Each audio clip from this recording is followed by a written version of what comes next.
आन परिवहन के लिए और हमारे मूर्तिकार भाइयों के लाने ले जाने के लिए उसमें हम निरंतर ध्यान देते रहेंगे। लोग जैसा भी वैकल्पिक व्यवस्था रहेगी उसकी पूरी व्यवस्था करेंगे। जो अंडर ब्रिज बनाया गया है उसकी हाइट जो है 4 ही मीटर थी और उसको भी 1 मीटर डेप्थ में बना दिया गया। 20 फीट का मूर्ति है। 20 फीट की मूर्ति और अगर उसको ट्रक में चढ़ा दिया जाए तो ये 24-25 फीट बन बात जाएंगे। करूं तो सबसे ज्यादा ऊंची मूर्ति किस हाइट की बनती है? कि थनौत गांव में जो अधिकारी आए थे उनसे हमें आश्वासन मिला है कि रोड में जो सर्विस रोड हमको दिया जाएगा किसानों के लिए, मूर्तिकार लोगों के लिए और अन्य जो परिवहन आएंगे उनके लिए। अब देखिए जो स्पान वाला जो काम है जिसको वो कॉलम ब्रिज चाह रहे हैं जहाँ पर है ना, उसमें तो जो सर्वे और टीम के रिपोर्ट के बाद पे और स्ट्रक्चरल डिज़ाइन के बाद ही वो क्लियर हो पाए। थनौत गांव जो मूर्ति के लिए काफ़ी सुप्रसिद्ध माना जाता है, जहां गणेश मूर्ति, दुर्गा मूर्ति, तमाम मूर्तियों के लिए ऑर्डर भी दिए जाते हैं।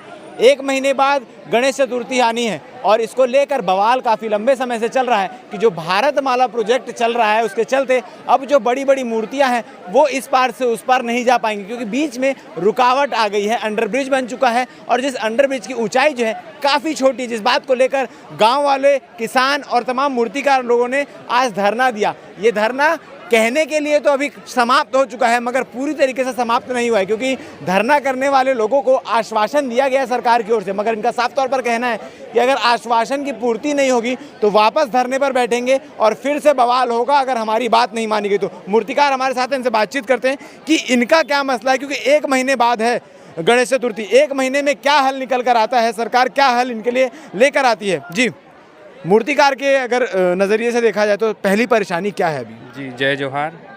मैं ग्राम थनौत का ही मूर्तिकार हूँ, नव चक्रधारी।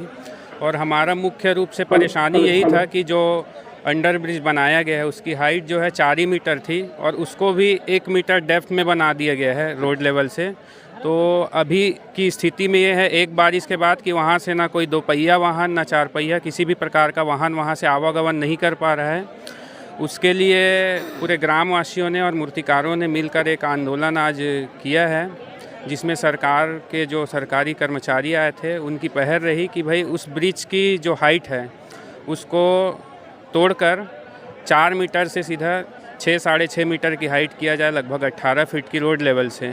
उतना आप लोग के लिए काफ़ी रहेगा? जी काफ़ी तो नहीं है मगर कुछ नहीं से कुछ हाँ से ही काफ़ी नहीं है। थनौत गाँव में अगर मैं बात करूं तो सबसे ज़्यादा ऊंची मूर्ति किस हाइट की बनती है? कि थनौत गांव में मिनिमम 4 फीट से लेकर मैक्सिमम 25 फीट तक की मूर्तियां बनती है। तो 25 फीट का तो खैर प्रावधान नहीं है बताया इन्होंने, मगर हमारा जो मांग है एटलीस्ट 20 फीट किया जाए इसको। जी और अभी के स्थिति में रोड की ये हाल है, जो बोगदा बना है वहाँ। एक सवाल अभी भी खड़ा होता है कि अगर मूर्ति 20 फीट हाइट कर दी जाती है तो मूर्ति की साइज़ कम से कम 12 फीट रखनी, ज़्यादा से ज़्यादा 12-13 फीट ही रख सकते, क्योंकि वो गाड़ियों में भी चढ़ती है तो हाइट अपने आप और बढ़ जाता है। जी हाइट बढ़ जाता है मगर ये सरकार के नियम में ही नहीं है, तो इसके विरुद्ध भी हम लोग नहीं जाएंगे मूर्तिकार लोग। मतलब आपस में सलाह मशवरा आपस में सलाह मशवरा है। हम बस ये चाह रहे हैं कि मिनिमम 20 फीट किया जाए ताकि हमारा 12 फीट का मूर्ति आसानी से उस ब्रिज के नीचे से चला जाए। ठीक है, अभी 1 महीने में है गणेश चतुर्थी, तो अभी तात्कालीन आप लोग को क्या राहत देने के बात की है? तात्कालीन कुछ राहत मिलेगा कि नहीं? तात्कालीन राहत तो इसलिए ये बोले हैं, प्रशासनिक जो अधिकारी आए थे उनसे हमें आश्वासन मिला है कि रोड में जो सर्विस रोड हमको दिया जाएगा किसानों के लिए, मूर्तिकार लोगों के लिए और अन्य जो परिवहन आएंगे उनके लिए, कि तत्कालीन कुछ ना कुछ उसमें बनाया जाए। जो पहले से जो बनाए हुए वो तो बेकार बना हुआ है। अभी जो सर्विस रोड जो बनाएंगे थोड़े अच्छा और थोड़ा लंबा से बनाएंगे तो हमको राहत मिल जाएगा। ऐसे उन लोगों से हम लोगों को तो मतलब गणेश चतुर्थी देखते हुए इसका समाधान निकल रहा है? समाधान निकालने के लिए वो लोग आश्वासन दिए हैं। अब आश्वासन जो दिए हैं उस हिसाब से हमको तो थोड़ा से राहत मिल जाएगा इस बार। लेकिन दुख की बात यह है कि आने वाले दिनों में हमारे लिए बहुत कम ही हो रहा है, क्योंकि 18-18.5 फीट का जो हाइट होता है वो बहुत कम होता है। और आप सभी लोग जानते हो कि थनौत में अभी लौ चक्रधारी जी बताएं कि 25 फीट तक मूर्ति बनता है, तो आने वाले दिनों के लिए हमें तो रोड के इस पार बनाना पड़ेगा फिर, अगर नहीं होता है तो। इसीलिए अपने वर्कशॉप को शिफ्ट करना पड़ जाएगा। हाँ, वर्कशॉप को हमको शिफ्ट करना पड़ेगा, क्योंकि अंजोरा तरफ जाते हुए लाना पड़ेगा इधर रोड के इस पार। ये हमारे लिए बड़ी मुश्किल की बात है सर, ऐसा है। ठीक है जी। प्रेमलाल चक्रधारी, मूर्तिकार थनौत के अंदर में सबसे बड़े मूर्ति मेरा यहाँ बन रहा है। और जितना भी मेरे यहाँ है 20 फीट का, 20 फीट का मूर्ति है। 20 फीट की मूर्ति, और अगर उसको ट्रक में चढ़ा दिया जाए तो ये 24-25 फीट बन जाएंगे। तो अब मैंने अब इसको क्या सोचा हूँ कि इसका 5 फीट का जो मुकुट है इसको मैं अलग बना रहा हूँ, अलग बना के दे भाई ये समस्या देखते हुए मैं तो ये रोड से मेरे मूर्ति जाते थे, अब ये रोड तो बन रहा है, अब मेरे मूर्ति तालाब के थे, तालाब से ऊपर से यहाँ जाकर यहाँ क्रॉस होकर निकलेंगे रूम के। तो ये तालाब के जो रोड है इसको मेरे को टनाटन ही करके देंगे कि क्या आश्वासन दिया है। अगर पहले जब 3 साल 4 साल पहले जब यहाँ सड़कें नहीं बनी थी तो कई सारी मूर्तियाँ जाते जाते भी टूट जाती थी, क्या इस बार भी ऐसी कुछ चीज़ें हो सकती है? इससे ज़्यादा होगा, क्योंकि रोड नहीं बनेगा तो इससे ज़्यादा होगा। हम लोग तो इतने ही आदमी कभी अभी खड़े हुए हैं, जब मूर्ति वाले आएंगे, जब मूर्ति टूटी फूटेंगी तो सैकड़ों आदमी फिर यहाँ फिर अरना झरना फिर ये काम धाम फिर बहुत मुश्किल जाएंगे। तो अभी भी आश्वासन हमको दे रहा है कि भाई आपके मूर्ति तालाब से हम रोड बना के देंगे। अभी हमारा काम तो 1 महीने के बाद मूर्ति निकलना है, ये तो खैर 6 महीने 4 महीने का बात है ना। तो ये आश्वासन दिए हैं और ये बोल रहा है कि चलो हमको लेके दिखाओ, ये हम तत्काल काम जारी करेंगे, इसमें हम संतोष हैं अभी।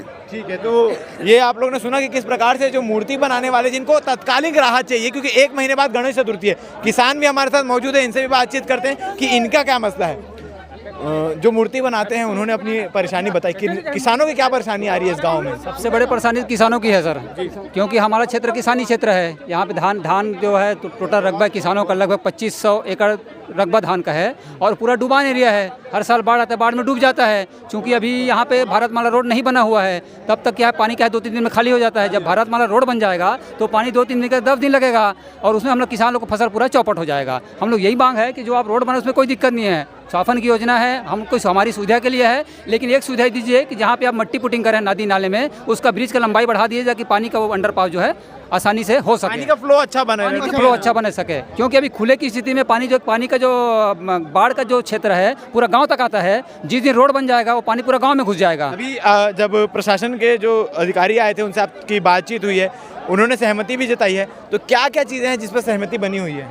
सहमति सर ये है कि उसमें वो लोग बोले कि इसको डुबान क्षेत्र घोषित करते हैं और उसके बाद में आप लोगों के मांग का रूप, आपका जो मांग जायज़ है और उसमें हम जरूर ब्रिज के माध्यम से उसको बनाएंगे, ऐसा आश्वासन उन्होंने दिया है। हम लोग कलेक्टर महोदय से चाहिए, उनके आश्वासन से आप लोग अभी संतुष्ट हैं? संतुष्ट हैं। हम लोग ये बोले हैं कि जहाँ पर हमारा ब्रिज बनना है वहाँ पर जब तक मांग पूरा नहीं होता आप वहाँ पे कोई वर्क का काम नहीं करेंगे, काम बंद रहेगा वहाँ पे। जी। और दूसरी परिवहन का था जो अंडरपास जो रोड बनाए हैं जहाँ बोगदा बना हुआ है 4 मीटर है। अभी आप जाके देख सकते हैं कुछ 4 मीटर की बोगदा 1 मीटर रोड से गड्ढे बनाए हैं जहाँ पे कीचड़ और पानी भरा हुआ है, पैदल जाना मुश्किल है। हालांकि बाहर से वो लोग थोड़ा सर्विस रेंज दिए हैं। मांग है कि क्योंकि हमारा परिवहन गाड़ी आता है ना, धान परिवहन आता है, मूर्ति धान परिवहन भी होता है, सोसाइटी के अंदर था ना, PDS का चावल आता है, हमारे शिल्प मूर्तिकारों का जो मूर्ति भी निकलता है। तो हमको हाइट कम से कम वहाँ पे 20 फीट का हाइट चाहिए, ऐसा मांग किए हैं। तो उन्होंने ऑप्शन दिया है ये, क्योंकि अभी एक अंडरपास रोड बनना बाकी है, उसके हाइट को बढ़ा के या कि वहाँ से जोड़ेंगे या कि उसको तोड़ के नया बनाएंगे, हाइट बनाएंगे। उसको भी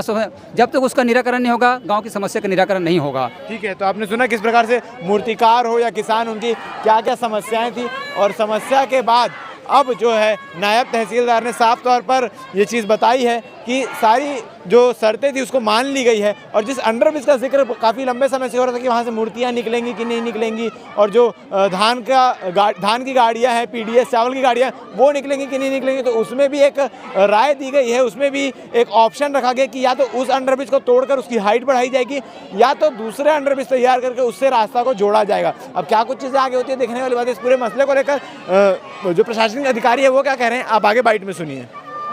हर्ष हो रहा है कि किसानों ने प्रशासन के पहल को देखते हुए उन्होंने संतुष्ट होकर इस धरना को विराम दिया है।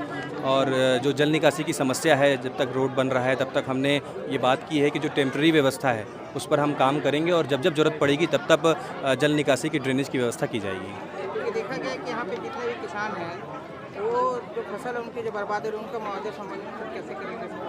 देखिए, मुआवजा संबंधित जो प्रकरण है वो उसका स्थल निरीक्षण कर उसका जांच कर किया जाएगा।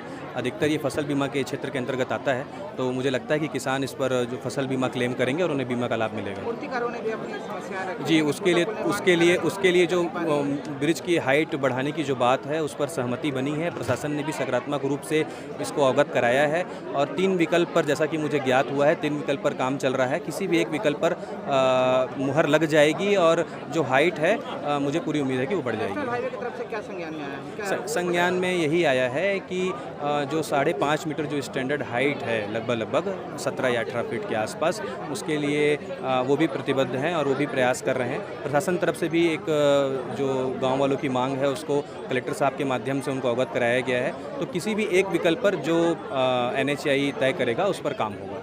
सर, जब तक किसानों के जो आश्वासन दिए गए हैं उन पर कार्य शुरू नहीं होते तब तक उन्होंने निर्माण कार्य रोकने की बात की। कितना दिन लगेगा ये?